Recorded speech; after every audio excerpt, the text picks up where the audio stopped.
mama. Kaya pala yung ano, yung sinabi ng...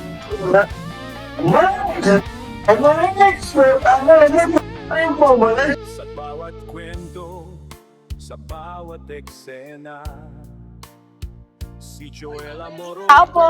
Bayanin ng Tao po. sining at drama. Ay, Sa JMI pwede ko ba TV. magtanong? Tanong ko lang sana, may kakilala ba kayong Joel? Kasi ang alam ko dito nakatira yung Joel, dito lang sa lugar. Ano po ba yung itsura ng Matangkad siya, tapos medyo mukha flat, medyo maitim ng konti. Ay, baka po yung nandun sa may bakanting lote. Ano po parang abandonadong lote. Doon siya natutulog. Doon po ba siya? Yun ang hinahanap ko. Saan po banda? Doon po banda. Ano ka ma'am?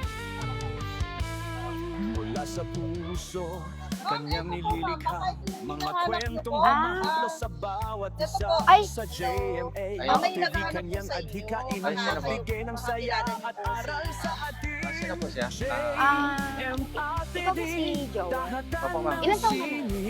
36 po. Ibig sabihin, ikaw nga yung kapatid ko na matagal ko na siguro hinahanap. Kasi 36 years na siya nawawala eh. Matagal ko na siya hinahanap kasi ganyan ko may pabansa. Ganun po ba? Dito ka ba nakatira? Wala kang pamilya? Wala, ma'am, namamasukan lang po ko dito. No, nang sobrang hirap ng buhay sa probinsya. Pero yung magulang mo taga... Taga, ano ma'am, Masbate po. O, taga dun ako.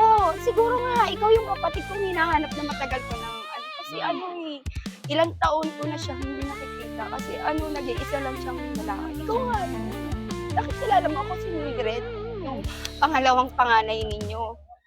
Bali may nabanggit nga ni Mama. Kayo pala yung ano, kayo pala yung sinabi ng mama ko na... Sorry kasi. Sinabi ako sa... Sorry talaga kasi hindi ko talaga alam na ganyan yung buhay. Hinahanap kita agad pagdating na tanggap ko kasi wala na tayong magulang. Ako na lang yung nakatayuin ng magulang sa Sorry talaga. Naawa ako sa isama ka na sa akin na uwi na tayo ng Masbate. Kesa ganyan nakikita kita dito buhay mo. Paano yun, te? Bago lang ko dito. Paano yun, te? Bago lang ko dito. Hindi, pwede ka naman mag-live doon eh. Ako na makikipag-usap. Para lang umuwi na lang tayo. Kesa ganyan nakikita kita. Ang hirap ng buhay. Pag wala, lalo nag-iisa ka lang sa puso namin. Uwi na tayo, uuwi na kita sa Masbate. Hindi ka na.